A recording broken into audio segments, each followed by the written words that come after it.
High, আজকে আমি আমার স্কিন কেয়ার রুটিনটা তোমাদের সাথে শেয়ার করব। যদিও আমি তেমন কিছু ইউজ করি না বড় বড় ইনফ্লুয়েন্সারদের মতন, আর বেশি কিছু জানিও না সত্যি কথা বলতে।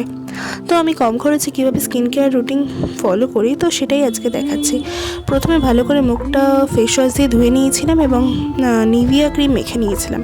আমার কাছে একটা নিভিয়া ক্রিম ছিল, নর্মাল যে নিভিয়াটা, জেল নিভিয়াটাও ভালো, তোমরা চাইলে মাখতে পারো। তারপর সানস্ক্রিনটা ভালো করে মেখে নিয়েছিলাম। আমাদের এখানে মেলা থেকে আমি একটা লিপ গ্লস কিনেছিলাম, ওটা আমার খুবই পছন্দের, ওইটা আমি সবসময় ইউজ করি, ওটা আমি মেখে নিয়েছিলাম। তারপর ভালো করে, আমার খুব ভালো লাগে, ঠোঁটটা খুব ম্যাজিকের মতো পিঙ্ক হয়ে যায় ওটা অল্প একটু ইউজ করলেই। তারপর আমার কাছে একটা নিম কাঠের চিরুনি আছে, ওটা দিয়ে আমি আঁচড়াই আর একটু ম্যাসাজও করি যাতে ব্লাড সার্কুলেশন বাড়ে। জানো তোমরা কাঠের চিরুনি কতটা আমাদের মাথা স্কাল্পের জন্য কতটা ভালো।